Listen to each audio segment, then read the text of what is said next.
This sheer stretch of water is the Foyle, a gathering of countless trickles, turn streams from the uplands of Derry, Donegal and Tyrone. This is the meeting place of the very essence of three of this country's most marvellous counties.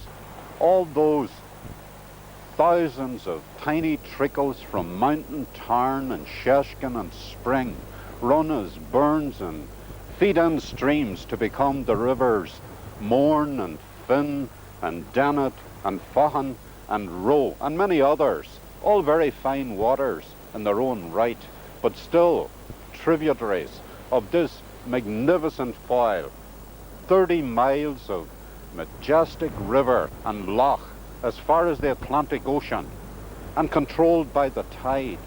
Twice daily, millions of tons of Foyle water are lifted and lowered and moved forwards and backwards to support the feed-in streams and their banks and the great profusion of wildlife living there. Now, I was born along these banks and I grew up here, and as a boy I never ceased to marvel at the beauty of this place and the great variety of wildlife about here. And even now, when I return as an adult, I always manage to find something new to amaze and delight.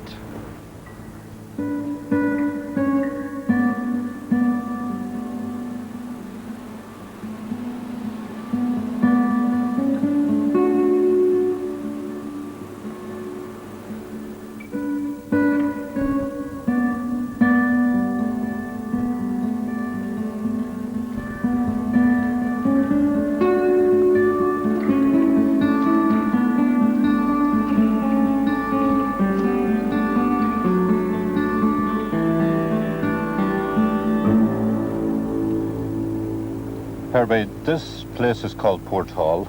That's right. Why is it called that?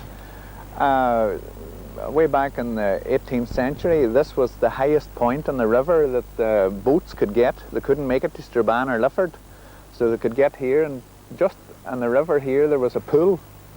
And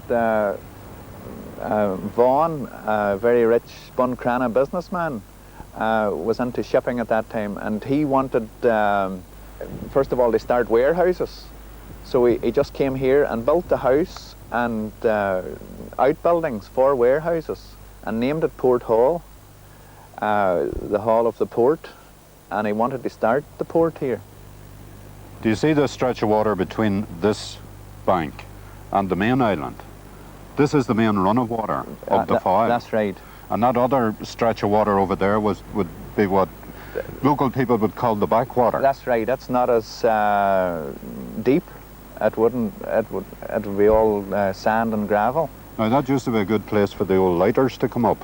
That's right. They used to bring up barges, and the men around here got so much an hour for shoveling sand and over the side of the boat. And then when the tide rose, it lifted the boat, and they were able to take the sand for sale to Derry. Like a big scoop, really. That's right. And good fresh gravel. Good clean gravel, yes. Washed gravel. Washed, You're a Donegal man now. I am. And that island there belongs to Donegal as well. That's right. And there's a peculiar story how that came about. When they were dividing up the 6 counties, because this is the deepest water, they were saying that belonged to the north, and the south were saying it belonged to the south. So they went to the top of the river, top of the island, just below Lifford, and they floated a barrel. And they said whatever way the barrel floated, that would be the border. So the barrel floated down the backwater, as we call it, and left the island to the south. That was in 1920? That was when it was... So the fellas from the south knew what they were doing? I don't know. What? I don't know. Obviously. I don't know. Maybe they had the barrel weighted. But I mean, there was a natural pool here of fresh water then? There was. Because this is above the brackish water. This is fresh water here. Yeah.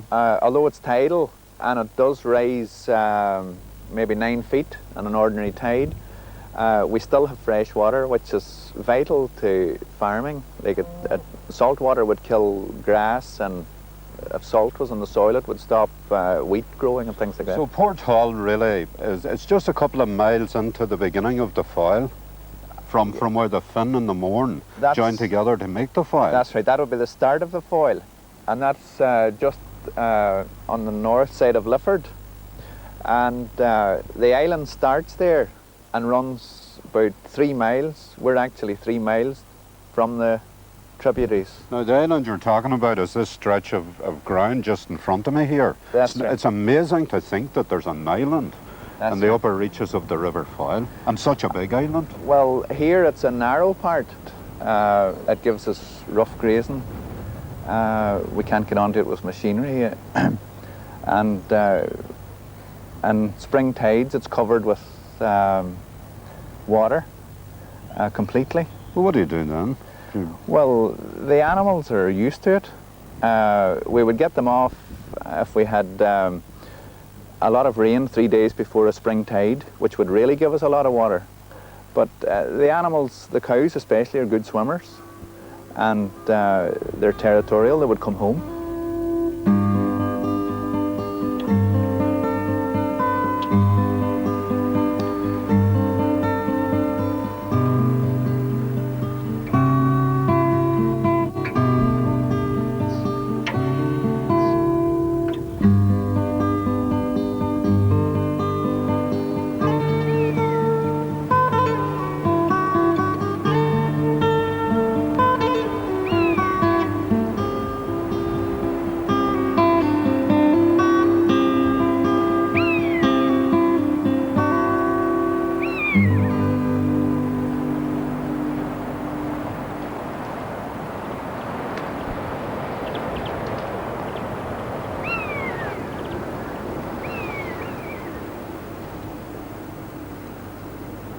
I'm looking at a bit of drama in the sky here. A big hen buzzard being chased by crows, and she's very, very annoyed.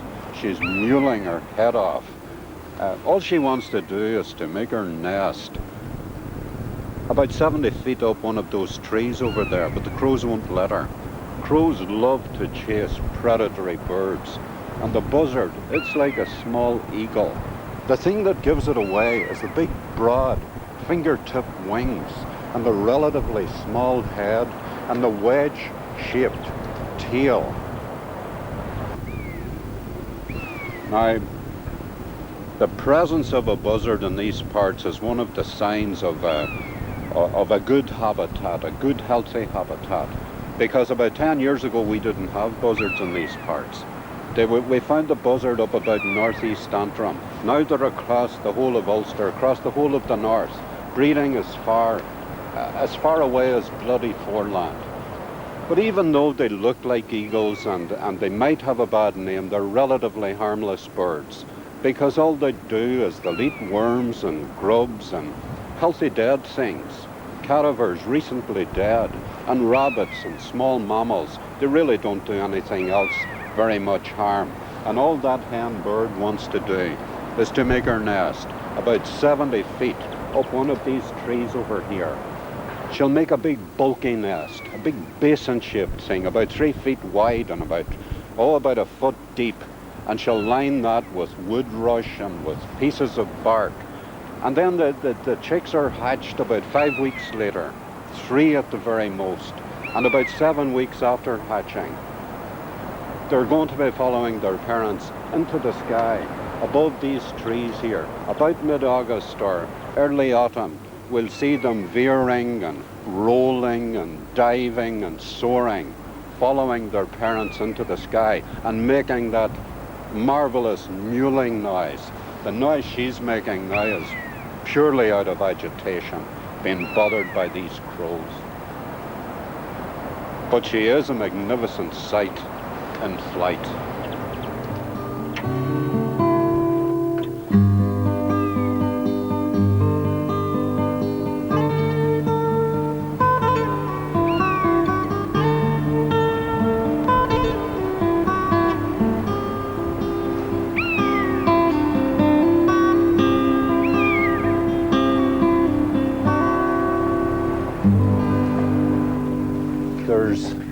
There's one cockbird and what, 5 There's one hens? cockbird and there's 5 hens in each pen, roughly. Right. Yeah. Well, where are the eggs? The eggs are on, they lay in behind them bushes there, look, that's what the bushes are for. They lay in there. There's probably a couple of eggs in there if I went on some of the pens there. So you have a cock with 5 hens on there, Correct.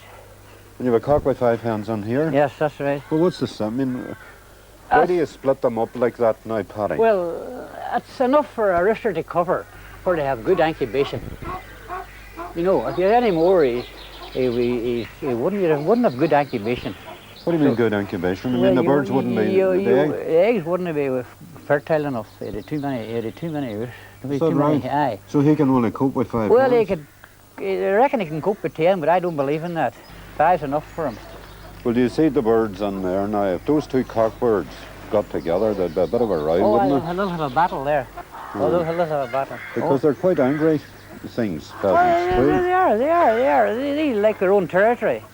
They don't like another coming on one other's territory there. The best time for you to release a bird would be what, when they're 6 or 7 weeks? 6 or 7 weeks would be the best time, but we keep them till they're up 8 and 10 weeks. They're a better bird then for releasing.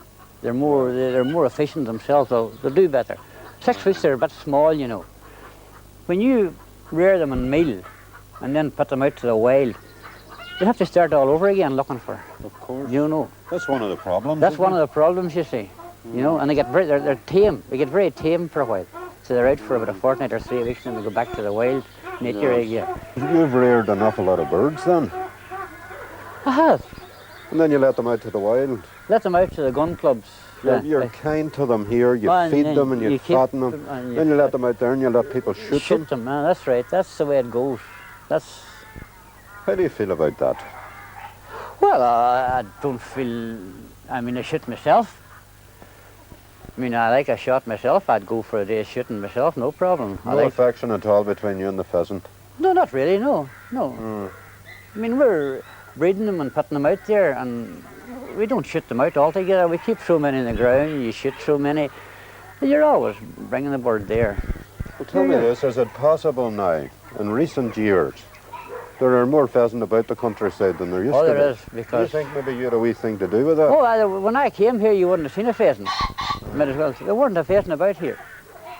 There were a rarity of pheasant. Now you can even go... though you're shooting them, at the same time, maybe you're creating more pheasant in the wild. Correct. Do you think? We are.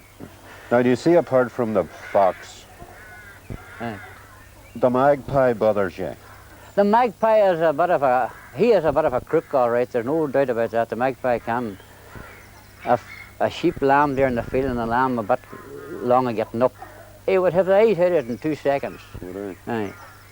And he'll rob the odd pheasant's nest. He will rob the odd pheasant's nest if he comes on it. But he's a bit of a crook, but he has to love too. But you don't entertain them too long? Oh no, about I here. don't entertain them too long. No, I like to get. I catch a few every year. I cull them down a bit every year. Well, what do you do? Do you shoot them or what do you do? Oh no, I catch them in the cage.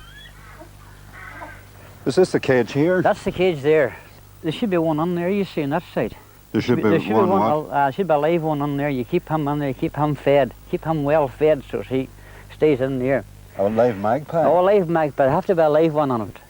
It doesn't work at all without the live one. He has to be fed twice a day, or looked at twice a day.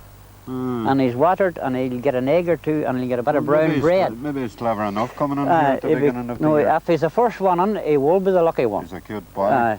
But the other poor creatures The unfortunate creatures that comes behind, they are the boys that's going to suffer. You wring their necks? I'll wring their necks. I just wring their neck and that's it. Well, tell me about this then, Paddy. You just, it's simple enough. You just down there. Oh gosh, right. Yeah, and that's him. That's him in. Mm-hmm. He stays in there till you come in. Yeah. Well, would you ever encourage anything like the greyback crow to come in here? Because you see, you talk about the magpie, but the magpie for me is something that keeps our roads clean. I know that, I agree, and so does the grey crow. I agree with you there. The grey crow is a nastier I know character. he's a different character, but I have a trap for him. You have another trap? But that's over in the forest. Grey crows are bad boys. You don't The grey like them. crow's a menace. He'll eat lambs. I reckon he's a far worse predator than lamb or the magpie. Mm. You know. Some people even think he's worse than the fox. He's a vulture. He's a kind of vulture group, I think, the grey crow. He's a different Brit altogether, but a very crafty bird too. Very hard to shoot if you're out to shoot them. Only time you shoot them is in the dark of the evening when they're coming on to roost.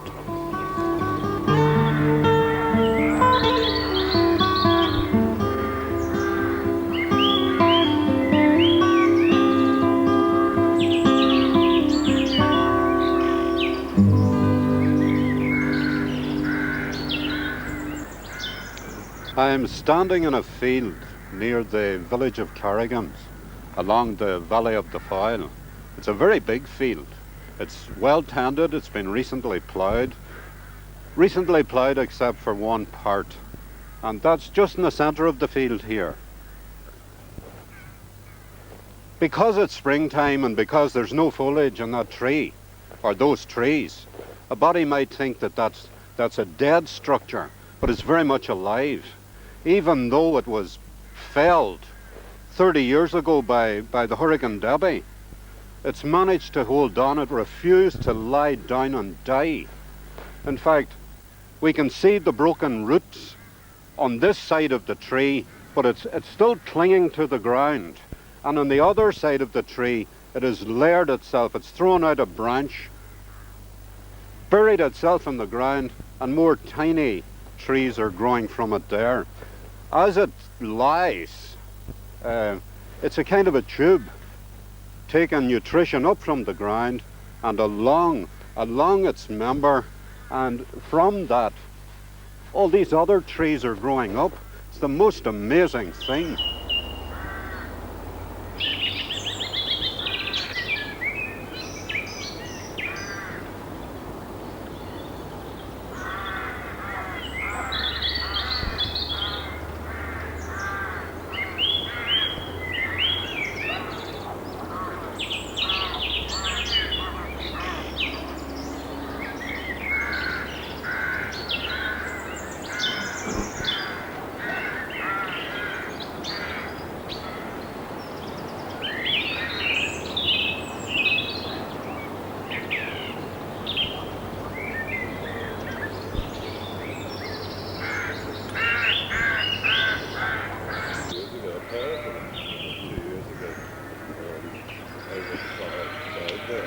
In a bad spring in the sense that you can't get machinery into the fields. Yes, it just hasn't dried up, and you can even see along the headland there where because of the rain, the crop just hasn't come through. Yeah. You're not worried about that, David, because you're semi-retired, are you? I'm semi-retired now, and So you don't worry about mundane things like crops. well, I worry and- for other people, but You not, worry for not other on my people. own account. You're a wee bit more worried or concerned maybe about the countryside in general, David, are you? Yes, always have been. Including the farmers' concerns and the other things that share the countryside with the farmer. Yeah. The farmers in this part of the world, the farmers in any part of the world for that matter, are sitting on a legacy of their own farming traditions and nature in the raw, and it's up to them to conserve this and bring it to the fore as best they can. And in days gone by, certainly in this part of the world where we're very close to a city, a major place of population, there have been serious problems in this part of the world for local farmers to conserve game and that sort of thing. But this, through a certain amount of hard work in our own part in this part of the world here, we'd like to think we've got under control. What kind of problems, David, are you talking about? Well, when I came here first 44, 45 years ago, anybody who had a gun in this area shot at random over the entire area here. People came out of the town for an afternoon shooting without bar leave or anything and shot at random. What was shooting? Anything that moved. Anything, virtually anything that moved. And as a result of that, and cooperation between us, 2 or 3 of us local farmers here, we formed a club, known as the Foyle Game Preservation Society, to try, in an effort to try and preserve game in the area and control vermin in the area. We have local farmers have signed over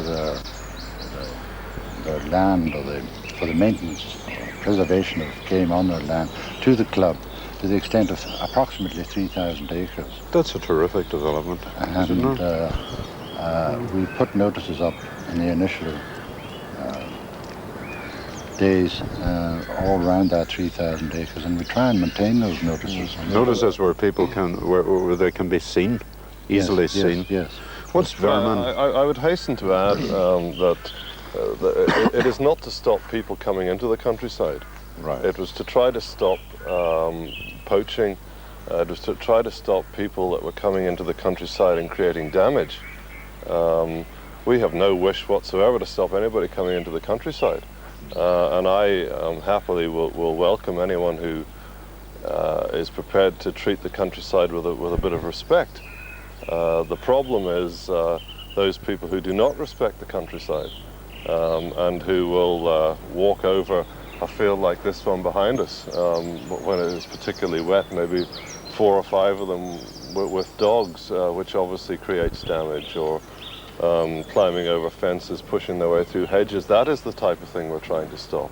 Yeah. Not the ordinary person who wants to come out and enjoy a walk in the countryside. But I mean, that seems reasonable. Anybody walking through that's obviously going to do damage. But the game now and the vermin side of it, what kind of game are we talking about? Are we talking about pheasant and duck? We're talking about pheasant, yes. We're talking about some duck.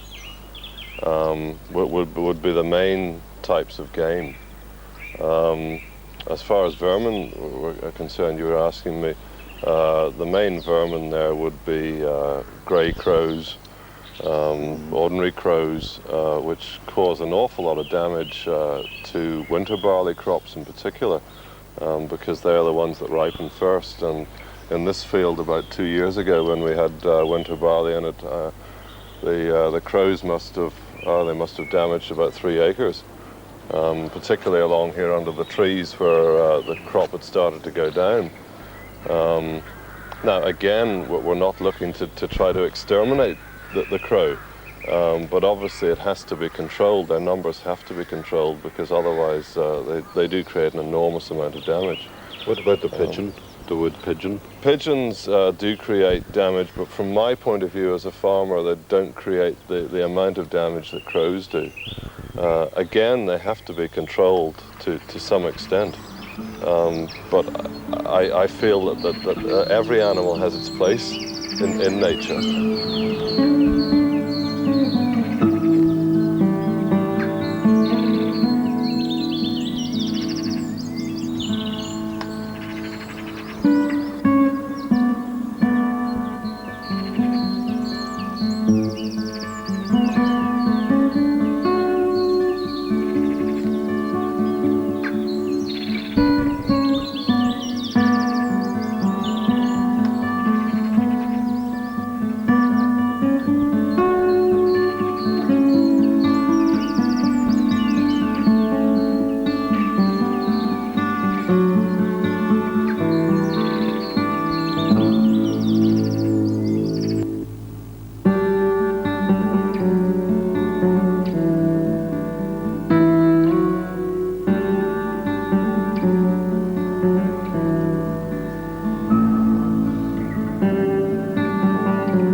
County Tyrone, so familiar with their own people, keeps much from outsiders.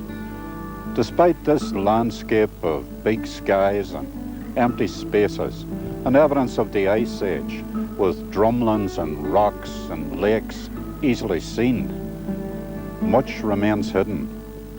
These stretches of peat cover arable land that turned marshy and hide evidence of ancient people. Other things remain hidden or hardly noticed as well.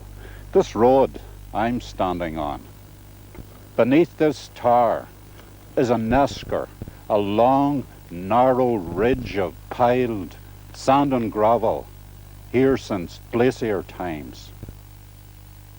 From this old roadway, I can see wooded hillsides and young plantings and small farmsteads. They're dotted all about the place. Hard-working people have scraped a living of this land for a very long time. Yet in truth, not a great deal seems to have happened here down thousands of years.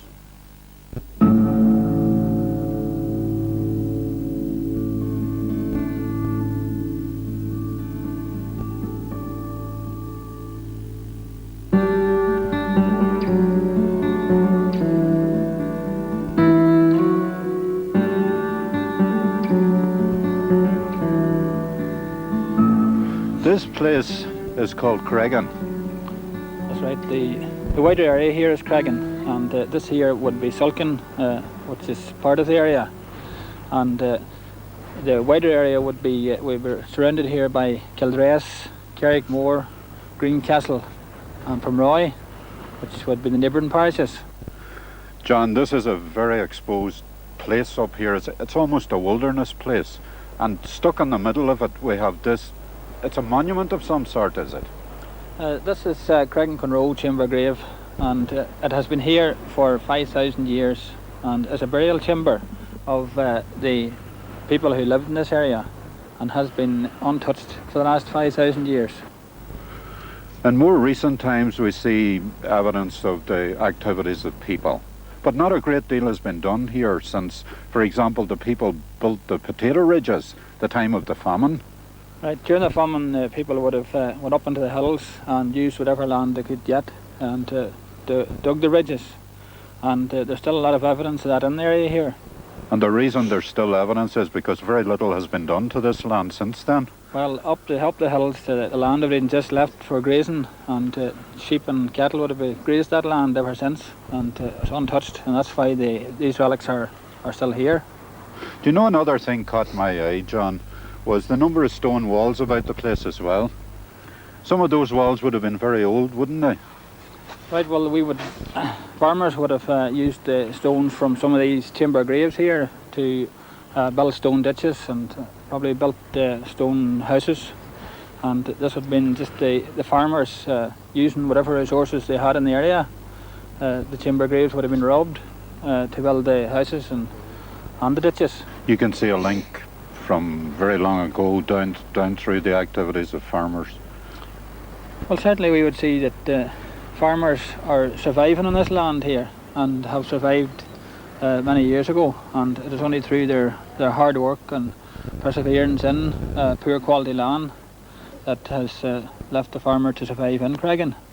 And the sense of belonging to the land, to own a piece of land no matter how poor it is, and to remain in Cregan and have their family to remain in Cregan for hopefully thousands of years after they have passed on.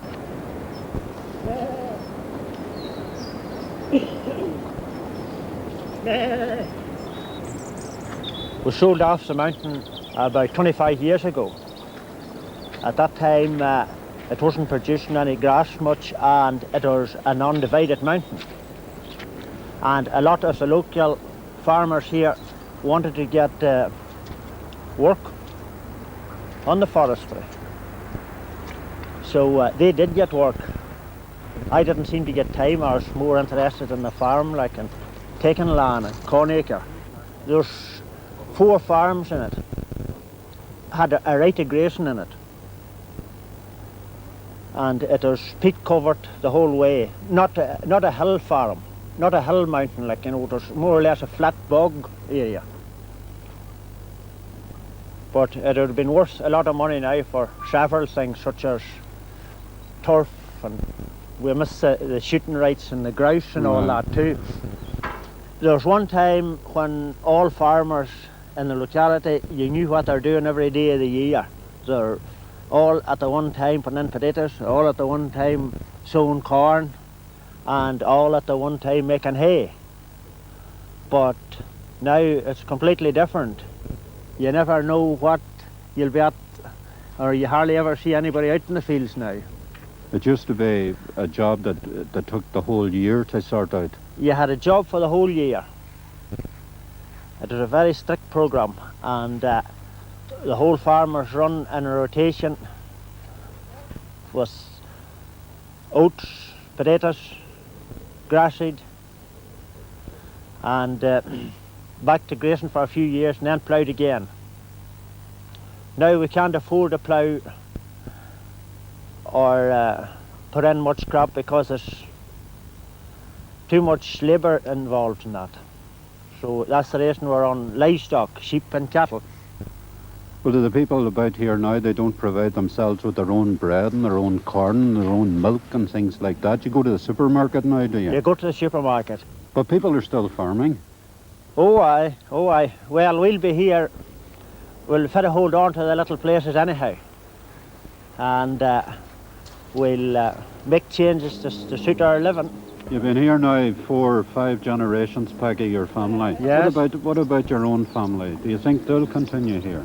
Well, the farm will be here for them anyway when I'm gone, and they're in college, the 3 boys that I have, and I don't think now they will spend much time on the farm. But I would like to think that they would keep it anyhow, as but I don't expect they'll make a living on it.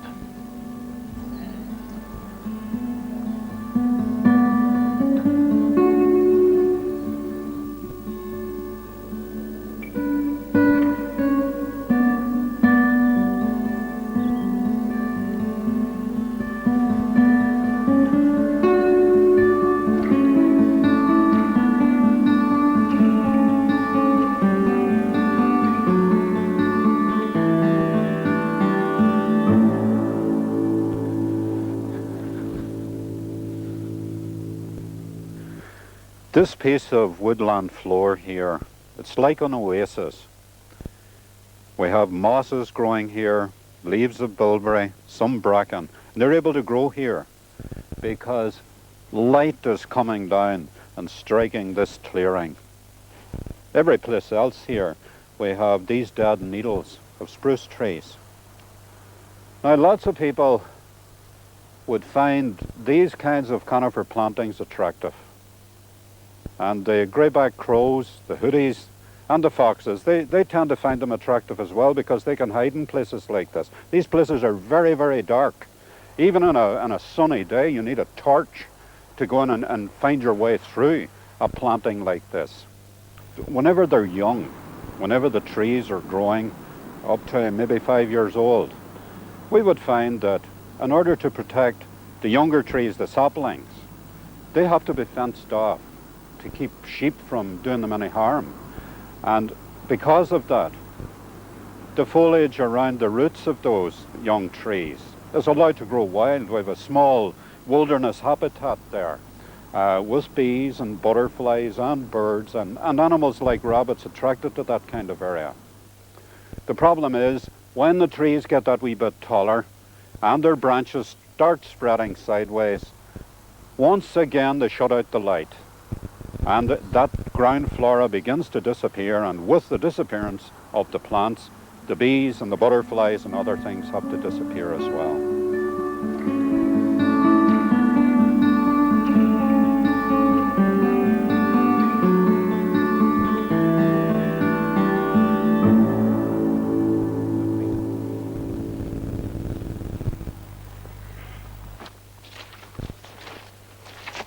This is a very special bog.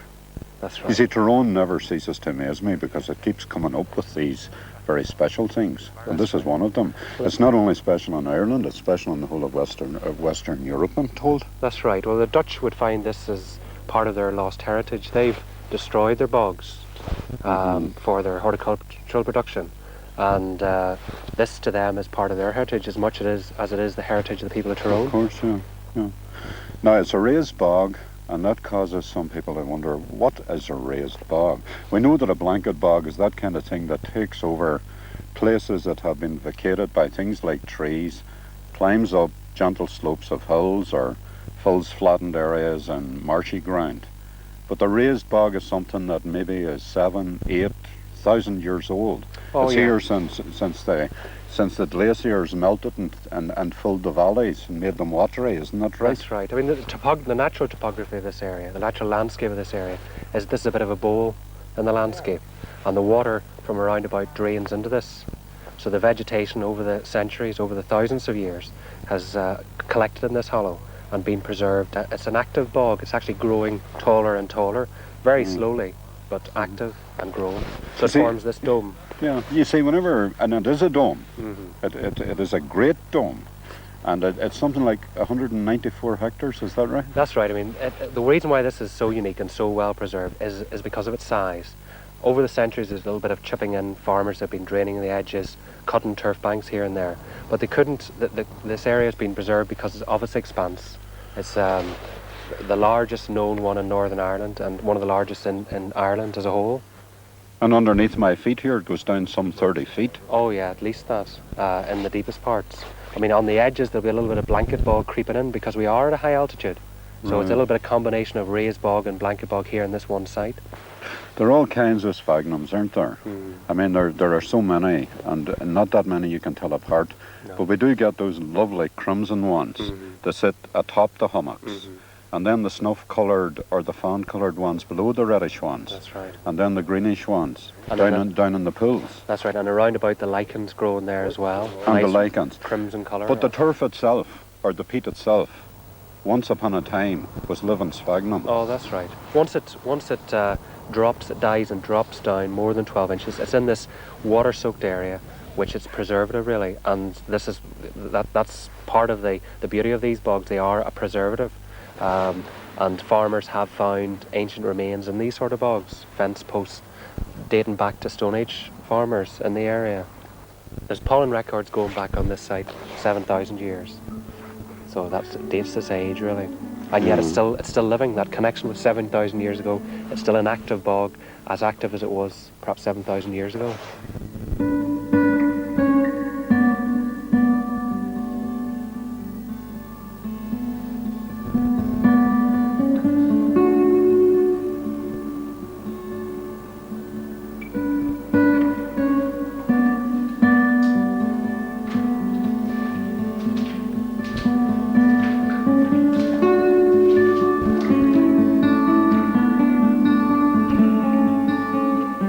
All about this mid-Tyrone area, we find links with the past. This old house behind me here, this was the home of the last native Gaelic speaker in these parts, a man called Peter Haughey. Now the name lives on. This area is full of the name Haughey, and Peter Haughey's own family lives very near here. The house itself, it's an old derelict now, but inside we find birds' nests. We find the blackbird over near the window, and we find an old swallow's nest and an even older swallow's nest there. So the birds seem to like Peter Haughey's old home. And in the front yard itself we find frog spawn. Now it might appear a dangerous place for frog spawn to be, but they don't seem to think that.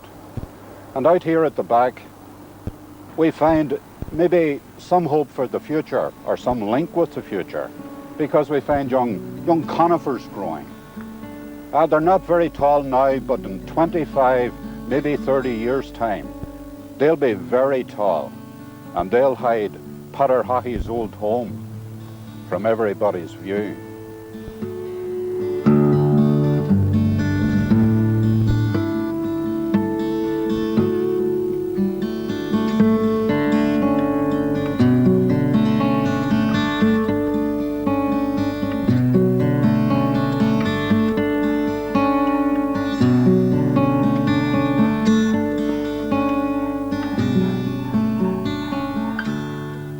father was Potter Hockey.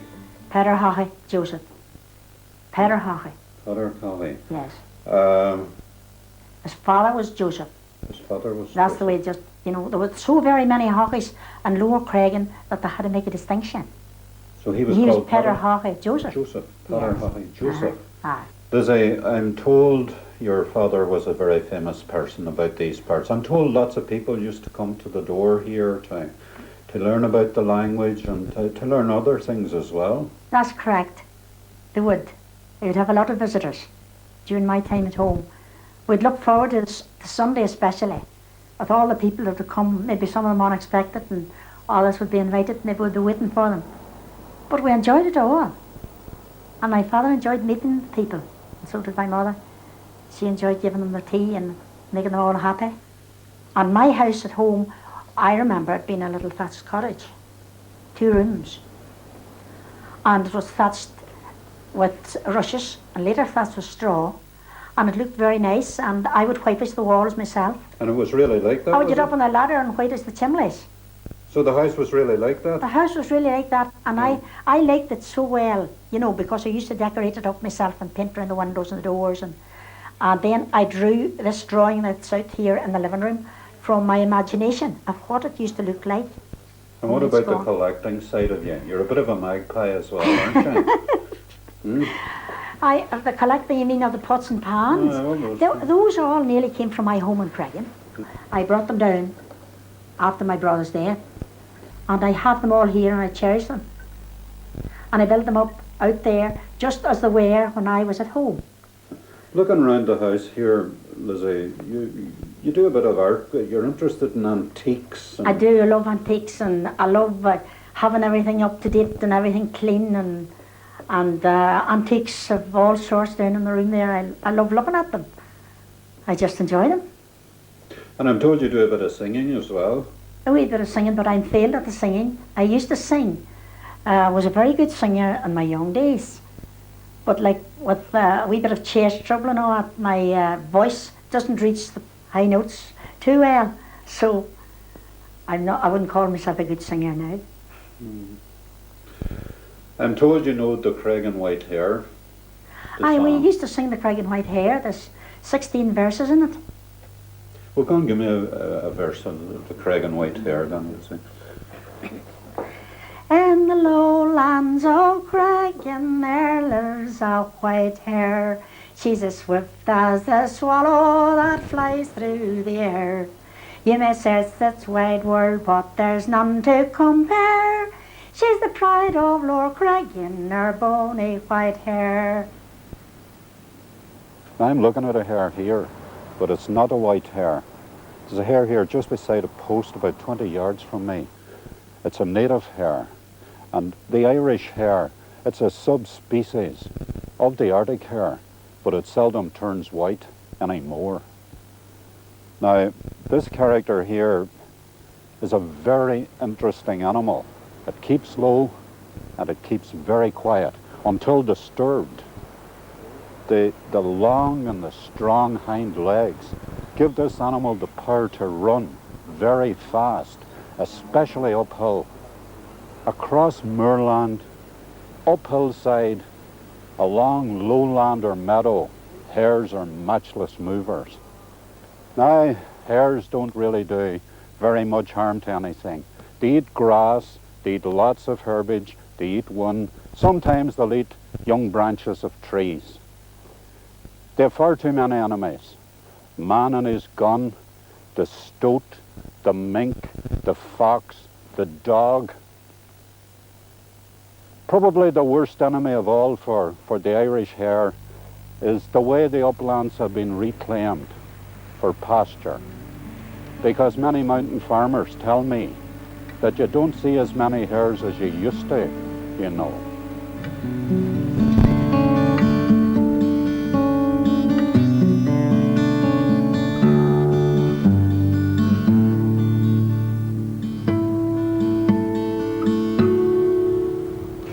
And there's a Charlie Quinn, and he was elected to here. And he had a son, Mickey Quinn. Mickey Quinn had a son, Barney Quinn. Barney Quinn had a son, Joe Quinn. Joe Quinn had a son, Jack Quinn, that's myself, That's your son. and my son Michael. You have a son called Michael Mike- Quinn, so Michael it's, Quinn. it's all happening again. It's all happening again. That's it. Well, why were they evicted, Jack? Well, I think it was something over land or boats for the farmers, do you see. You couldn't No, get a fair- boat then unless you had a very big very, farm. very big farm, aye. That's right. That wee hill over there, Jack, Yes. it's caught my notice now from the minute I came here. What do you call that? That's Crocknaskinna.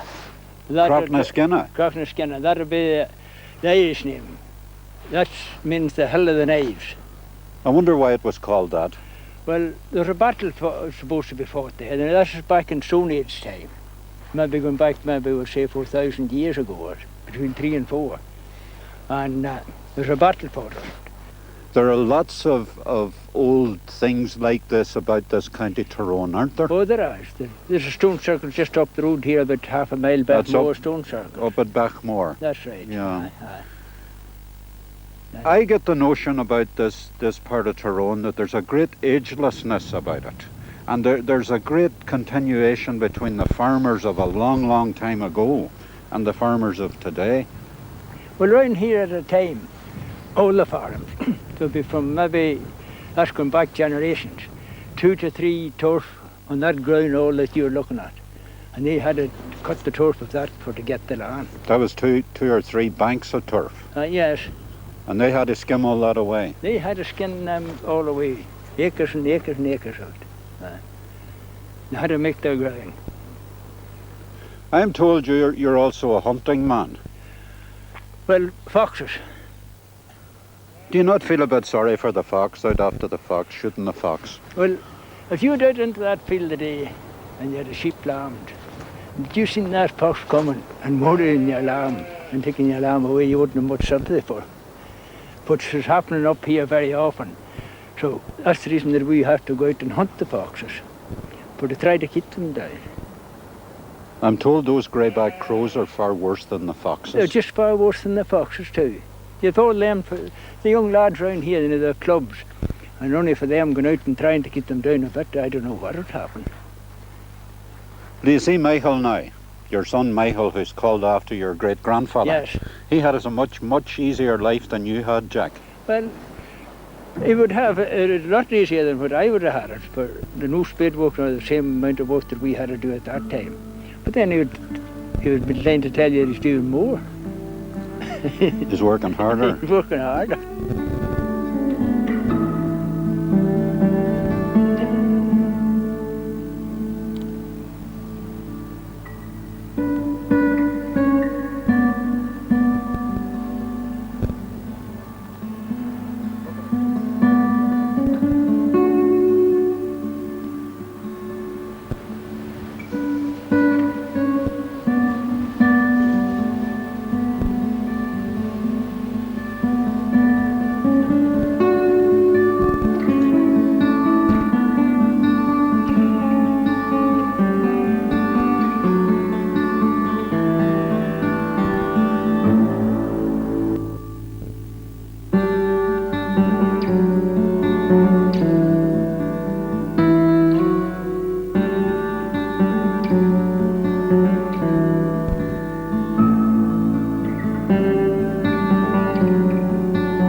This boulder beside this river tells the story of Connemara.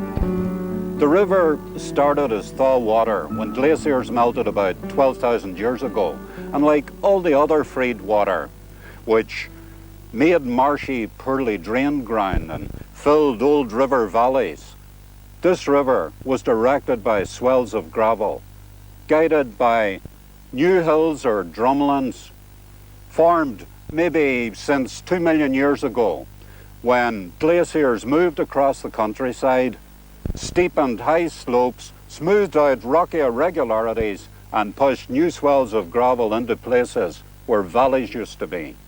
500 million years ago, when the upper half of this island of Ireland was seized and squeezed by movement of land, great folds appeared on the land.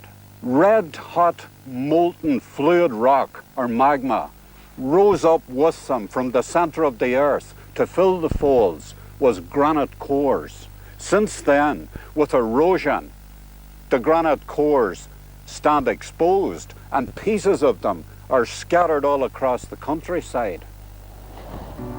Connemara is stream or river or lake or rock rubble or shallow earth with far too little soil for the farmer to scrape a living from.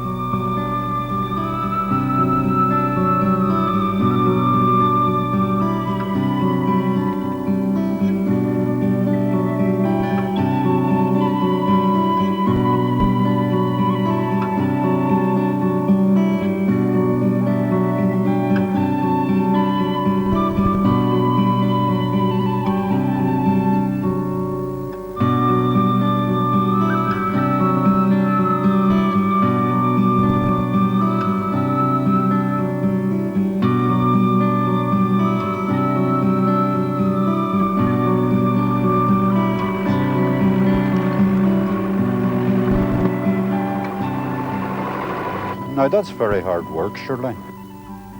It's so long since the land was reseeded around here that it all needs breaking up and fresh seed put in. It's unfortunate that the winter is so long that it has to wait until the middle of May until the ground conditions are good. As you know, this is drumlin type country and you have only 6 inches of topsoil, the rest is just solid underneath, so drainage is very poor. But people have always worked the land here. Always, yeah, always. You're an organic farmer. Yeah, I'm in conversion at the moment. I'm in my first year of conversion. I decided to go that way. The farm wasn't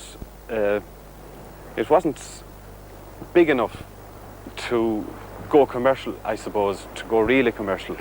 As well as that, we're near the lake, very near the lake, and there's a lot of streams in the land that all around us here. So by putting fertilizer on this type of ground, if you got some rain afterwards, it was all going to be washed away. So you're, apart from that, you're scared maybe of affecting other places with Absolutely, fertilizer? yeah. It's a pity to see all the waters getting ruined. Yeah. I can hear roosters and chickens clucking and all sorts of things about this farm as well. Yeah. Well, yeah, it's nice to have them. It's nice to have the hens for the eggs, of course, and nice to have the sheep for the meat, and that. But it's nice to have a mixture of birds and animals on a farm. I think that's the way it should be. I don't see why not. But I'll tell you something. Portia is not a bit happy that we're in here. No, she doesn't mind myself being in here, maybe. She knows me. Yeah.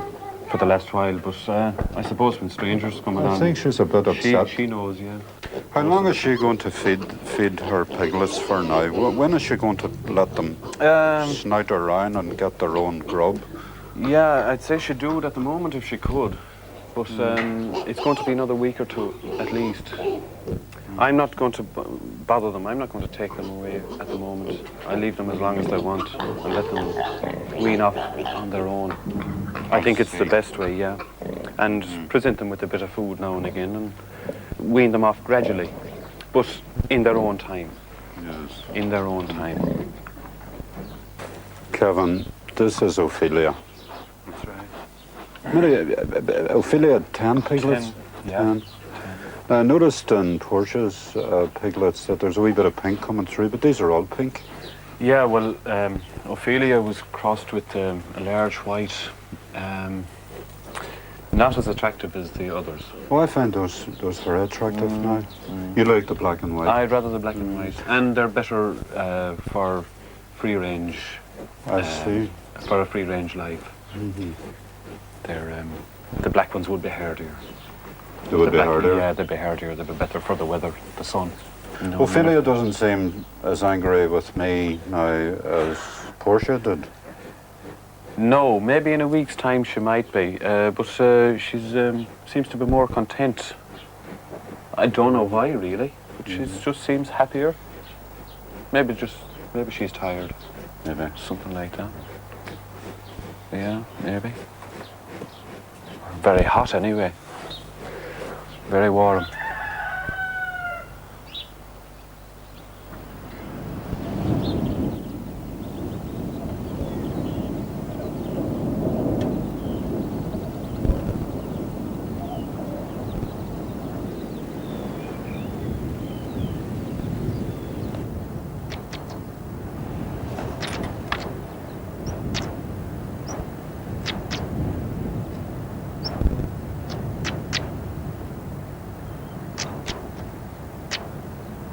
This is the cock stonechat with his lovely black head and white collar and warm breast.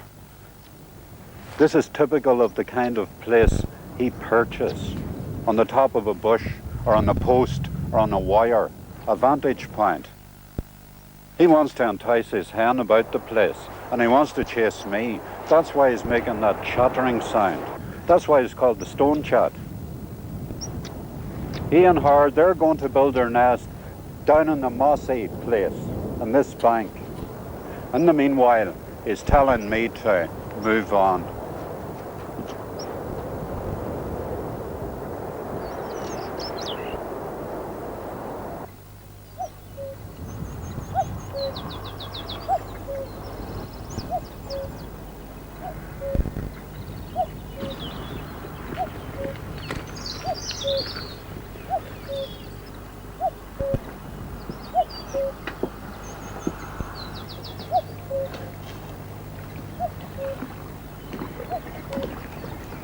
Every year, thousands of people from all over Ireland and Britain, all over Europe, and even the United States of America come here to Lough Corrib in County Galway. Now, Corrib is one of Ireland's loveliest lakes, and that in itself is attraction enough. But most of the people come here are enticed by Corrib's big native brown trout. They're anglers, and they're after this very healthy, muscular trout, speckled red and freckled, and very, very hard fighting. Most of them come at this time of the year when the mayflies hatch, because Corrib trout feast on the mayfly, and the anglers take advantage of that. Many of them fish imitations of the mayfly.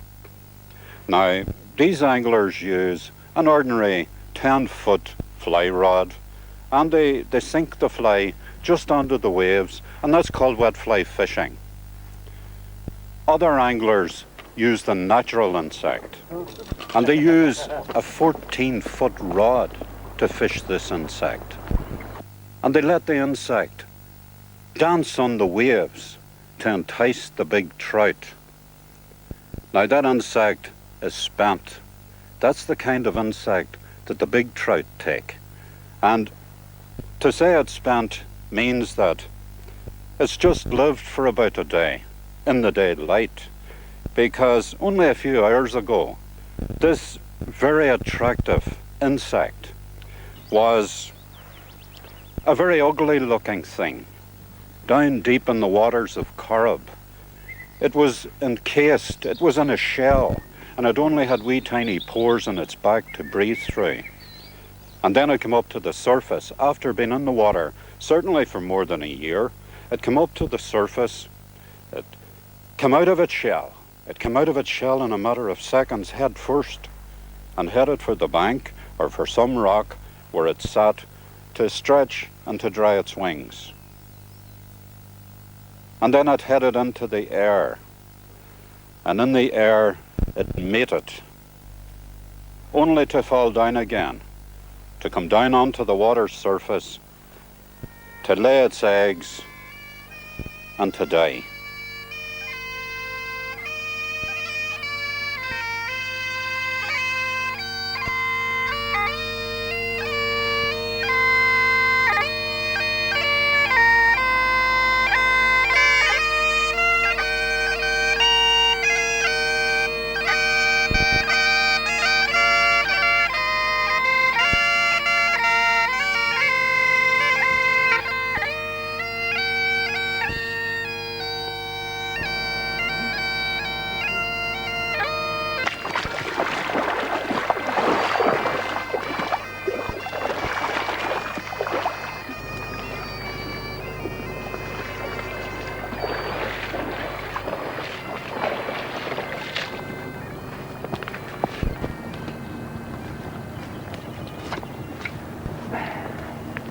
Would you come onto the island to make yourself a cup of tea? Oh, absolutely. Oh, you have. That's part of the fishing. You know, you must have the cup of tea in the middle of the day. And you must make your tea from Loch Corrib water. Oh, absolutely. Yeah. Flasks are out. And there's no problem with the water. It's clean. Oh, none at all. Absolutely. There's no problem any place on the lake. You can walk down, fill your kettle at any point, and there's no good risk. Clean water on Loch clean Corrib. water the whole way from Cornamona to Galway, Mam, the whole lot. Yeah. The thing is, the way to fish this natural mayfly is a form of angling called dopping, which a lot of people would have never heard of, or a lot of people certainly would never have practiced. Yeah. It's the matter of allowing a bit of floss line to drag other line across the water, and on the end of that you have the natural fly, and you just stand there on the top of the waves with the fly waiting for the trout to take it. Is that right? That'd be it. No. Yeah, and you don't have to snatch them or anything like that. No, you have to just let them take it easily. That's right. There's a lot of discussion about what to count to and count to 3 and count to 5 and that type of thing. But I think a lot depends on the type of hook you're fishing and the type of day that's in it, and even the type of rise you get. But generally speaking, you'd count 3 anyway, 1, 2, 3, and let him take it and turn down with it, you know. And rather than pull it from him as soon as he reaches for it, you know, as soon as he comes for it. Yeah. Oh, put your hand round, take it in the other hand. No, the other way, the other way. What do I say? No, show it to me now. No, right. Take it with your hand now, underneath this rod. Underneath, no, this, your own rod. Okay. Right. I want to put out that oar there and give a little tip so that we won't... no, can you put that on your peg? Oh, yeah, certainly. And just give it... Is he giving you a good fight? He is indeed.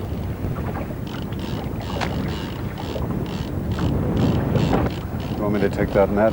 Sure.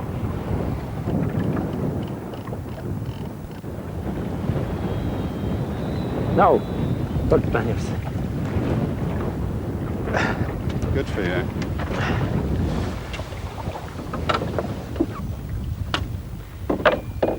That's a very handsome trout now, Morris. He's a real Corrib trout, that one. He's small, of course, by our standards, but he's well, it's £1.25. But just over that, I'd say. Yeah. That's a nice. Very good tail, and lovely speckling. Oh, lovely fish. But he was hooked lightly enough. Oh, very lightly. Just a spare bit of skin now holding the hook when I took him in. And give you a good fight. Oh, great fight. I really don't know how it didn't part, except the hook must have been some peculiar way in his mouth. No, it was very, very well played. I mean, let's not be modest. It was well played.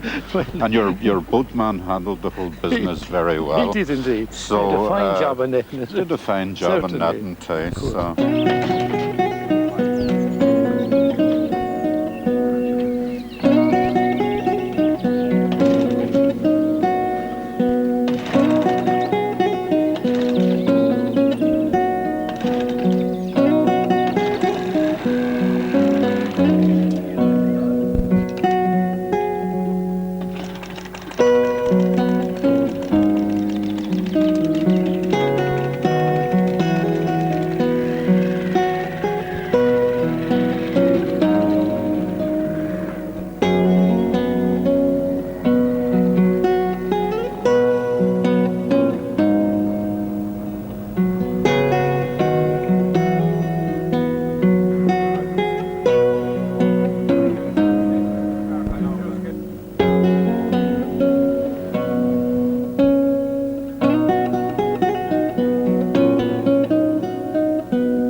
very, very active there, getting an odd those pots. 10 pots for one lobster. Yeah. Are you disappointed? Well, not really, because I didn't expect really maybe to get nothing in them. They weren't long enough set really, but all the same, it worked out all right, The farmers on the land say they have a terrible hard time of it. They say that the land about these parts now isn't the best land to farm. Is the sea do you get a better harvest from the sea than you would from the land, do you think? Well, I don't know, maybe there wouldn't be a lot maybe in the difference in it really, because you're talking about a lot of expense with the sea really. You're talking about, a lot, the fishing gear is awful dear, and it's very dear, and you're talking about one of them pots now that cost about £22 a pot, and then if you have a couple of hundred of them, and you need an awful lot of lobsters to you do, compensate. yeah, and you've got to make another man's wages as well. There's another bloke that's with me, will have to make his wages as well, try to make his wages for him as well, so you're kind of... I suppose it depends on the tides, of course. Well, it has a lot to do with it, and the weather, because you could go out now like today and yesterday, you had a good forecast, see, and maybe tomorrow now, this afternoon, there could be a gale going to be blowing, and you could lose all your gear overnight,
This is a colt.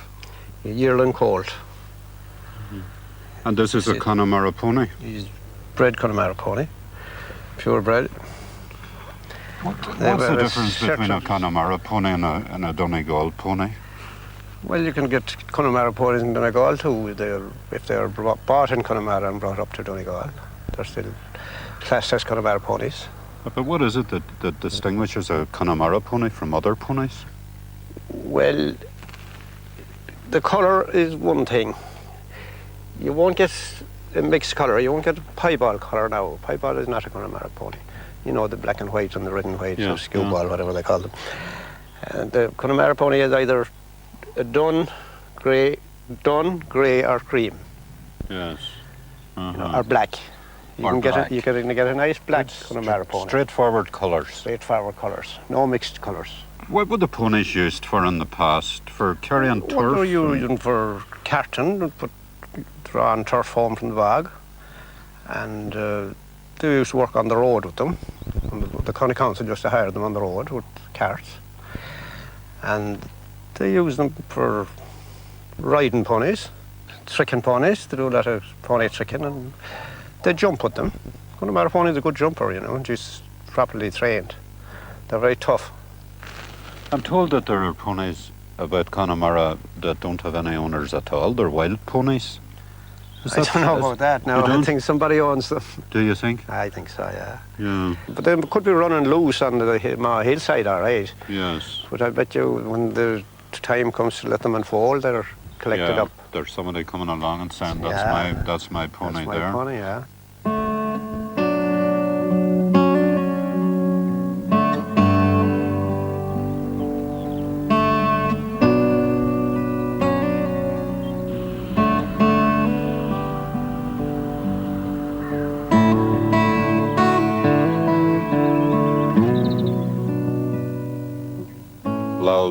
You were born along the banks of the Curragh, were you? Absolutely, yes. I was indeed born and reared You were reared here? Reared here as well, and grew up on the lake and around it, you know. And I've grown with the fishing. I can remember, I suppose, my first time fishing, 4-year-old, out in Uachtarard Bay, bobbing up and down in the waves with my father.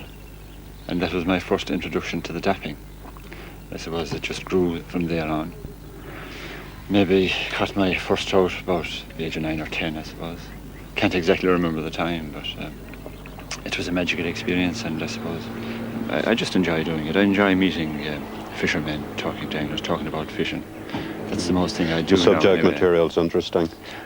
Absolutely. Especially when it's the Corrib brown trout. Well, that's true. That's a subject that's very dear to my heart, all right, because when I look at the history of the brown trout and everything, they've been there for thousands of years.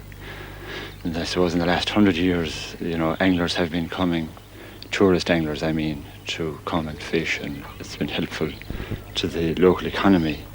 And that's why I'm concerned, I suppose, when I see the proliferation of the other unwelcome guests, if you like in the line of fish, yes. Yeah. And pike over the last couple of years. The pike I would see as the most damaging. They're the predatory ones that chop everything around them. The roach, I suppose, would be competing. They're a big problem in their own right as well. Compete for everything with the trout, and the brown trout population is diminishing. But I thought the brown trout was a very sturdy, muscular, healthy fish. Very well capable of looking after its interests and looking after the survival of its young and things like that. Are we undercharging the abilities of the brown trout maybe to look after themselves in the presence of these other predators? Well, as what you say is quite true. They have proved that over the centuries, you know, that they have regenerated themselves all the time. But you have all the factors of human habitation in now: urbanization, forestation, agriculture increasing, production increasing around, more fertilizers, more insecticides being used. And I think when the humans come in there, anyway, that's an added dimension. They've been there for thousands of years undisturbed, and we have come in, and I suppose we're the ones that are upsetting the whole balance anyway by utilizing it. I don't like to use the word exploiting them. We're utilizing them, you know, and tourism is doing that very much. But then again, tourism is very important to the local economy. Yeah.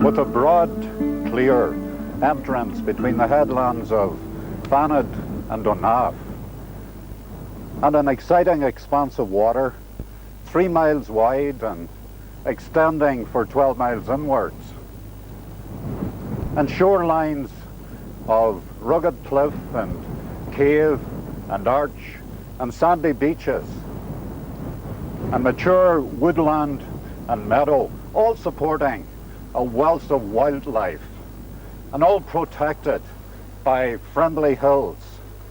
This Lough Swilly is a safe and a sheltered place, especially for boats.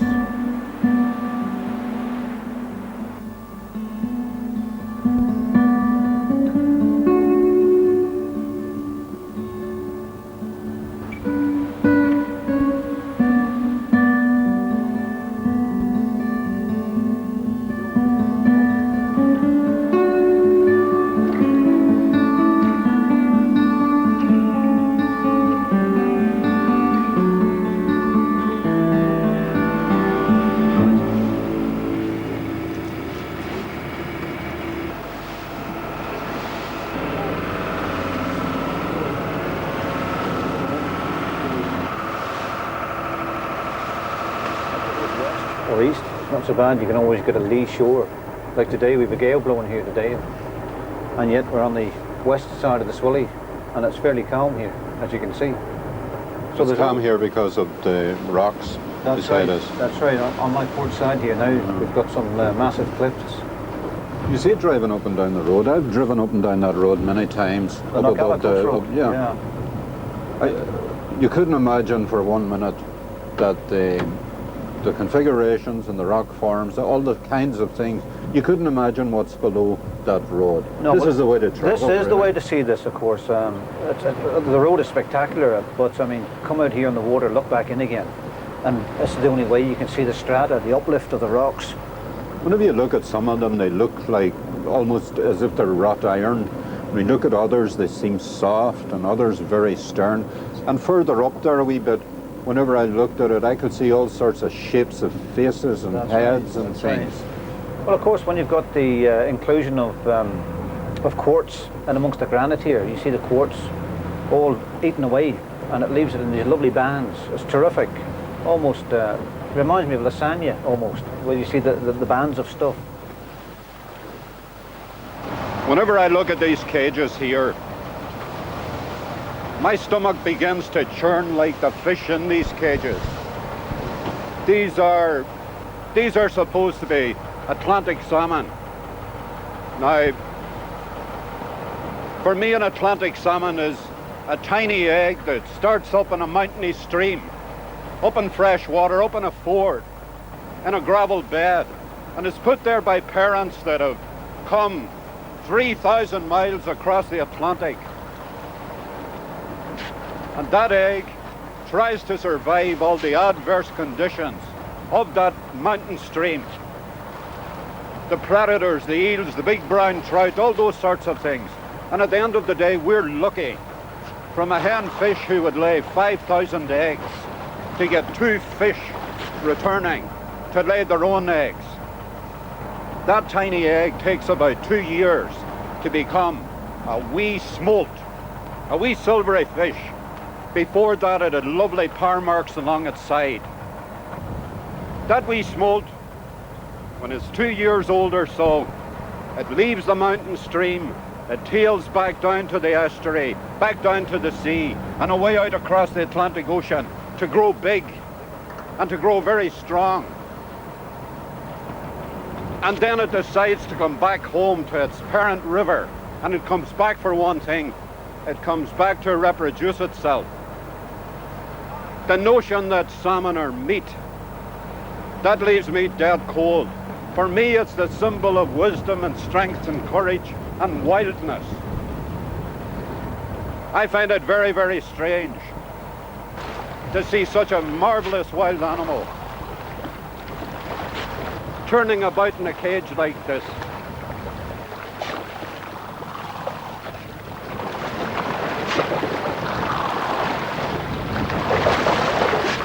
The salmon that we're breeding from were wild fish 25 years ago.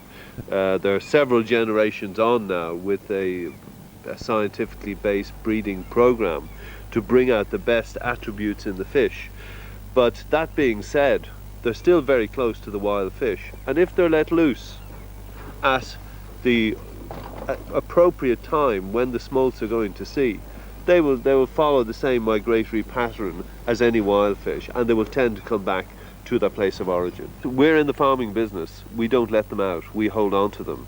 The economics of fish farming is that we use the salmon as a mechanism to produce high quality protein for human consumption.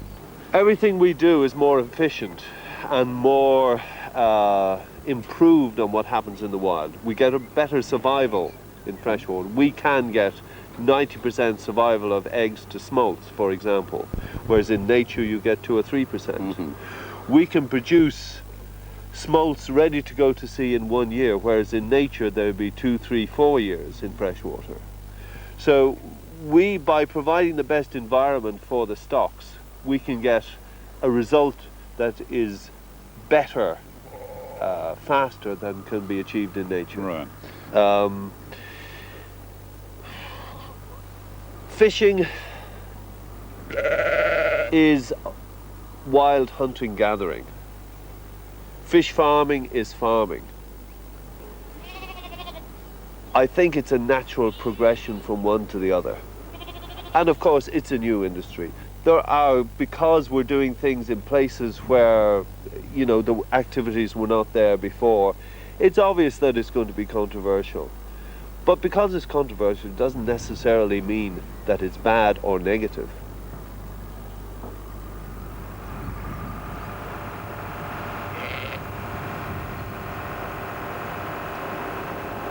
The bed of the loch is quite smooth. Yeah, surprising. If you drain this loch out, you'd be surprised. I think you could have a car park or an airfield anywhere on the loch. It's absolutely flat sand. As far as the eye can see, flat sand. Average depth, 14, 15 metres. But just pure sand. Very few obstructions.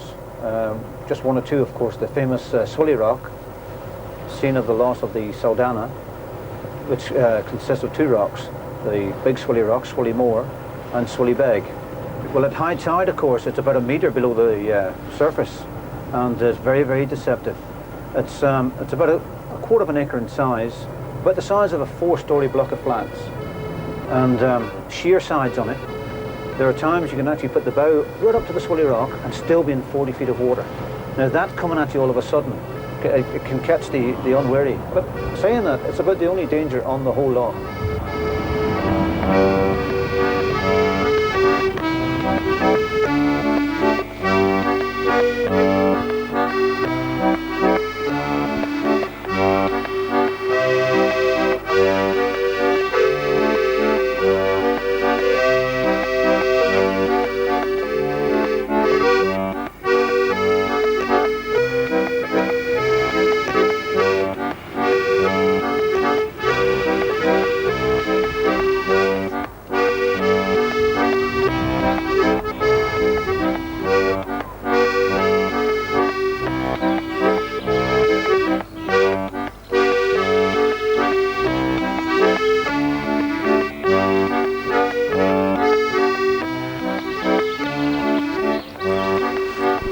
This is Rathmullen, and the people here, they really have the best of both worlds.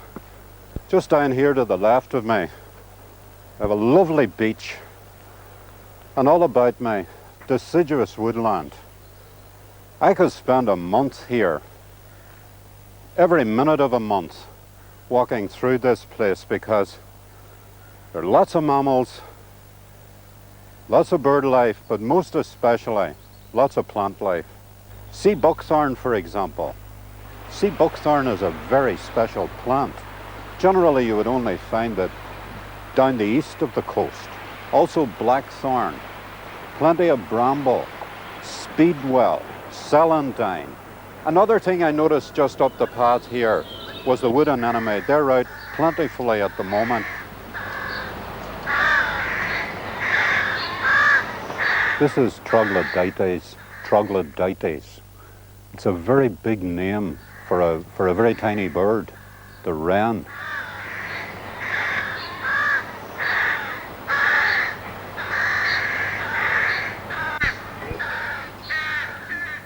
These rabbits, they've been here a very long time. They came with the Normans.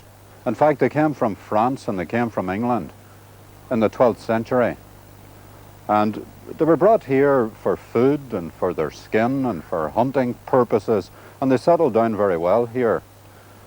Now, the funny thing about the rabbit is that they were here about 600, maybe nearly 700 years before they became a bit of a pest, because people used to keep them like chickens. The landlords had what they called their warrens, and if a body looked at old deeds, they would see that a property was handed over, including so many warrens. So they were quite important as a piece of property. But from about the middle of the 19th century on, that whole thing began to fall apart, and the rabbits began to run wild about the countryside. And in a way, rabbits are great gardeners. And because they keep the countryside fairly tidy, they cut down the bramble and they keep the laneways clear and clean. But what happened, they became too much of a nuisance, because round about 300 years ago, people started having vegetable gardens, and the rabbits started tucking into the vegetable gardens. Rabbits love vegetables. They seem to love them especially if they belong to people. And they also like to eat the bark of young trees. And they also like to dig in the ground because they live in the ground. So they became a bit of a pest, but especially at the beginning of this century. And then in the mid-1950s, they were punished very, very severely for their devilment. They were introduced to a flea-borne virus which caused myxomatosis. And 95% of the animals infected with that virus died.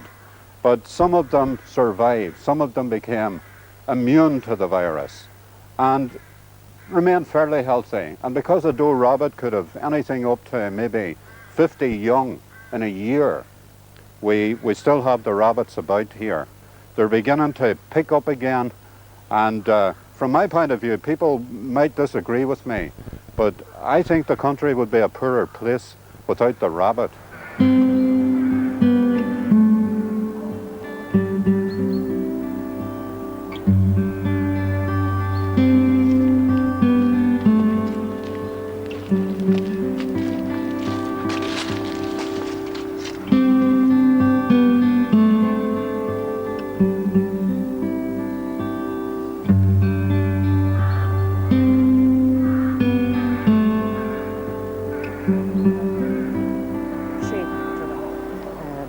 That allows you to spread the thing on the... That's right, yeah.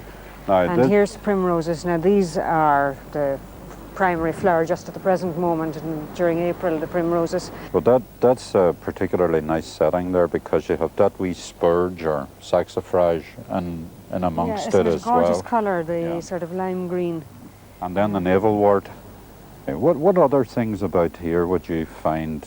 I use ivy. I would try to find little tendrils. Do you see just there the way the new leaves have come out? They're beautiful colours, and the ivy is sort of thin and delicate when it's very new. And I use nettles. Use these stinging nettles? Yeah, you can see that in the summertime now when they grow up. There'll be masses of them there. Well, what about the blackthorn? The flower of the blackthorn? The flower of the blackthorn is useful for very tiny little things. Yes. You see, one of the things that strikes me, Margaret, at this time of the year, a body would think, well, there's not very much flowering, but there's an awful lot flowering. Oh, there's loads of stuff from flowering. The daisy and the dandelion. Yeah, and there's flowering cherry, there's plum blossom, there's periwinkle, it's lovely. You know this blue flower? The blue one? Yeah. Flowering currant? Flowering currant. It's become endogenous now. It's loads of really. This flowering currant was just picked last night. Yeah, there's plenty of that around here. But normally it gives an awful cat smell whenever it comes in. You're right, it does. But that wears off pretty quickly when you take it in. Does it? It does, yeah. In a matter of hours? It does, yeah. It would wear off overnight. Now all of these things, they're just not here for decorative purposes. You press these into, well, their own shapes, but you keep them living forevermore, these flowers. That's right, yes. I use mostly wildflowers. I use some flowers from the garden, which some of them I grow specifically, like the delphiniums, because they have a very brilliant colour. But most of the flowers, I tend to go for flowers that have sort of twisty, lovely form to their stems, like this piece of speedwell. The speedwell is just coming into bloom now, but there's a lovely shape of a thing. It's sort of curved. The most attractive flower for me now at this time of year has to be the first rose of the spring, the primrose. The daisy is even flatter than it is in nature. Yeah. It protects itself by staying very low to the ground, protects itself from lawn mowers and cows and things by keeping itself very low. But you've made it even lower here. Well, I try to find daisies in longish grass where they have long stems, because I love to use the stems in my arrangements. I think the curve of a stem and the colour of a stem and the little hairs that grow out of a stem are fascinating. There's some flowers have the most beautiful colour stems.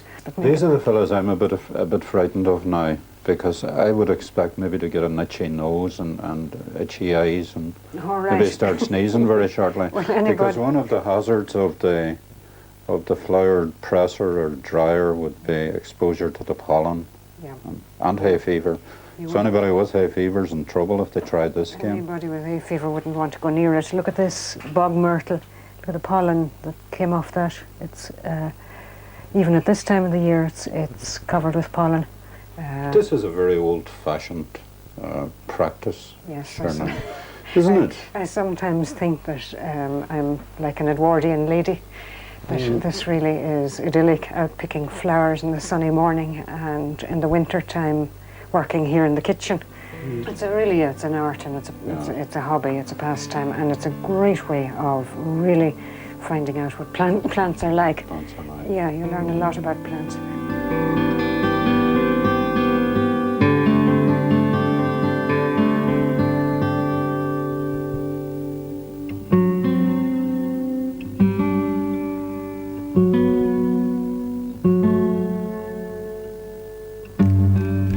Well, you know, people who come to the house and see that I'm a turner, very often they don't know what a turner is, and they ask me, and I say, well, basically turners make anything that is round. And when you think of it, that would seem to limit you very much. You can't make a square table on a lathe, but you can make the legs.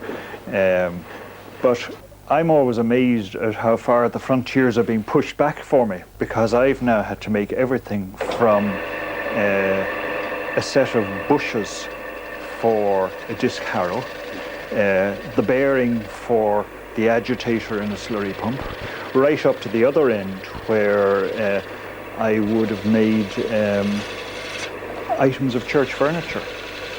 Now you've been dealing with trees for purposes of making things, because you don't really like to see trees dying.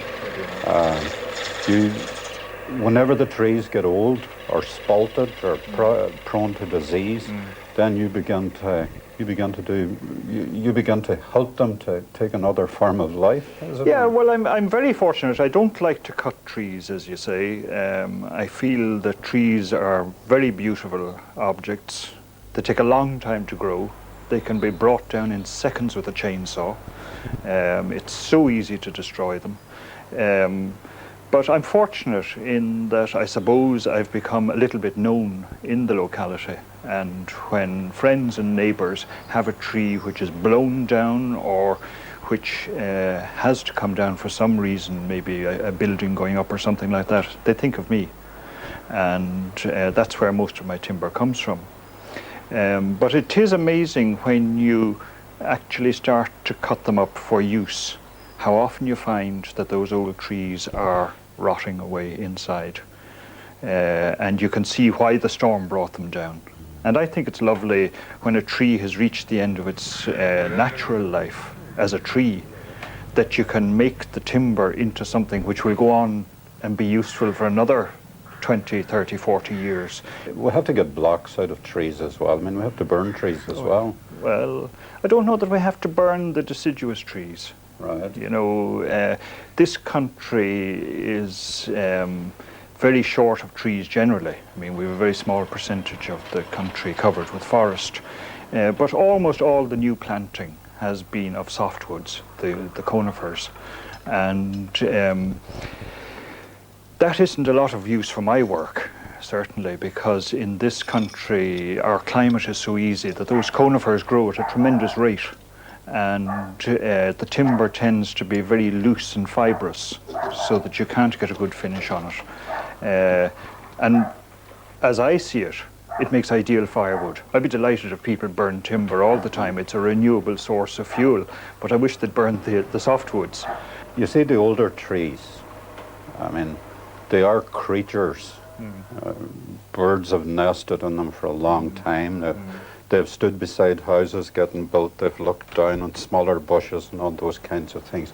They have character. Can you see personalities in trees? Oh, sure. Absolutely, yeah. I mean, there are two trees near here. One of them at my back here over at Drumhallow House, and another one down here in the edge of the sea. Now, they're softwoods, but they're mighty old trees, and they're huge. They're enormous trees, and you can see from the battered top of those trees that they've stood there and they've survived storm after storm, and the remaining branches are twisted and gnarled, and they look like craggy old men, you know. Now, when they come down, it'll be as though an old man had toppled. They'll be greatly missed. They will. They've taken a lot of abuse and they've withstood that. They have, and they've become outstanding in their locality because they've survived so long.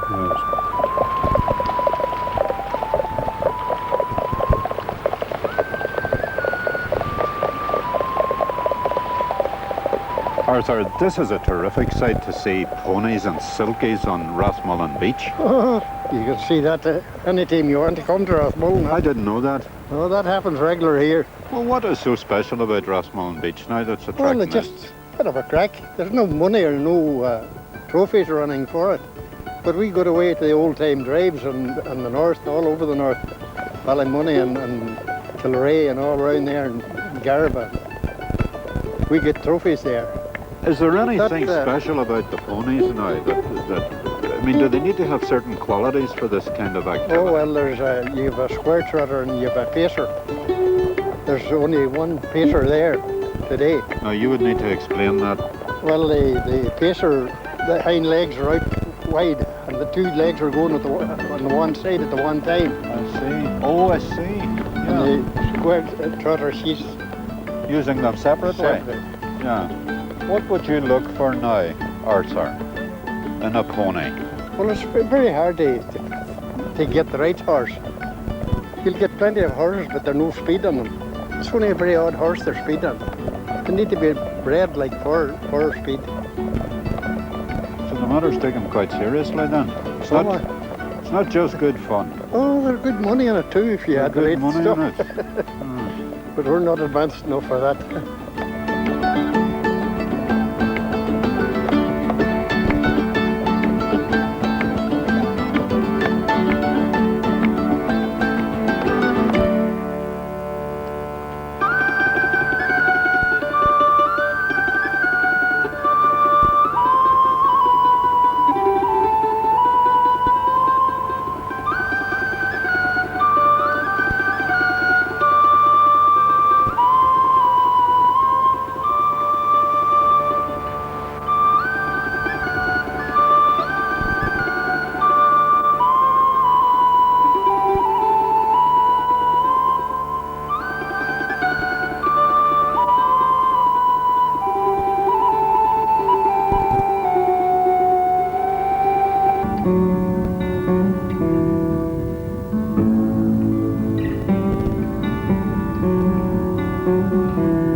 It's 30 miles since the rivers Finn and Mourne met to form the River Foyle.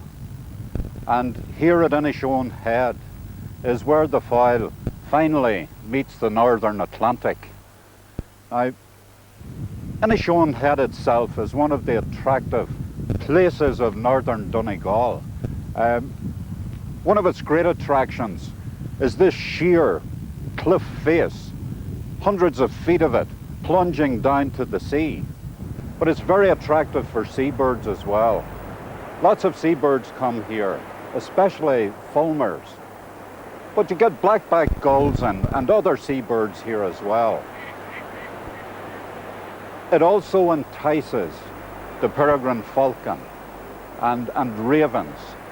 And down here in the rocks at the bottom of the cliffs, we see lots of cormorants and plenty of gannets about the place.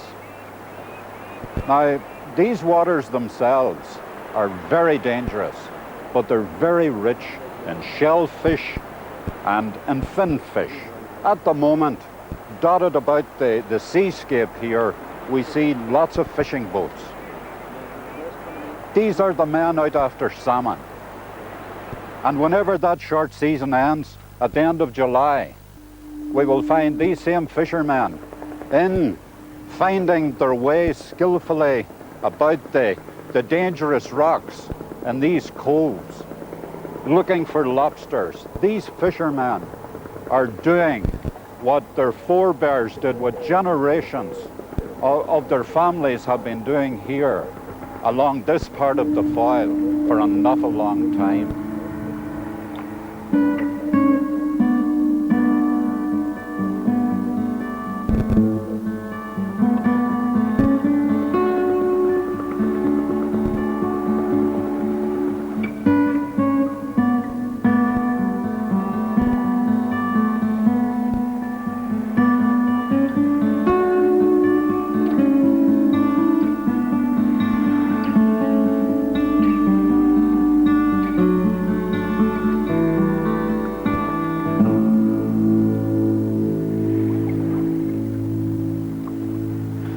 Jimmy, we're high and dry here. We're not going to get seasick on this boat.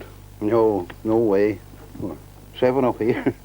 But by tomorrow, if you were with me, I would say you might be a chance. We'll be out in the water. Out in the water, with that north wind and all.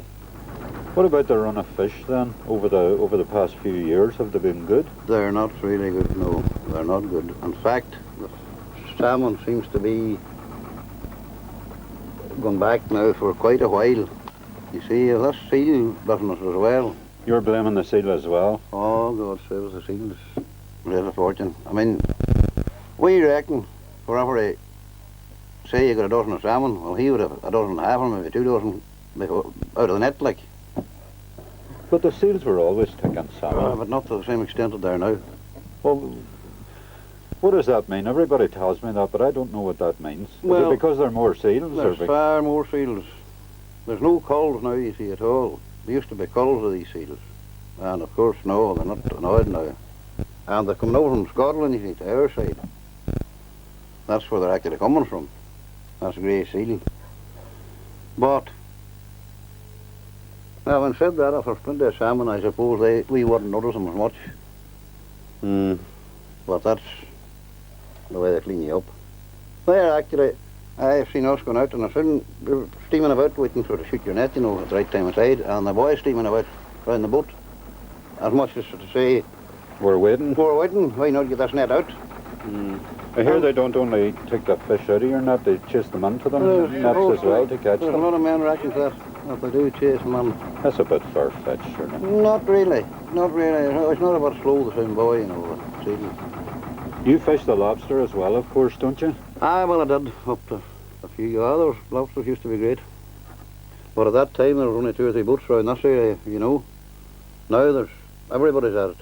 Well, not everybody, but there's at least 7 or 8 boats doing that small part here. At the lobster? At the lobsters. And then when you go down the back of the head, you meet the other boys going in another direction.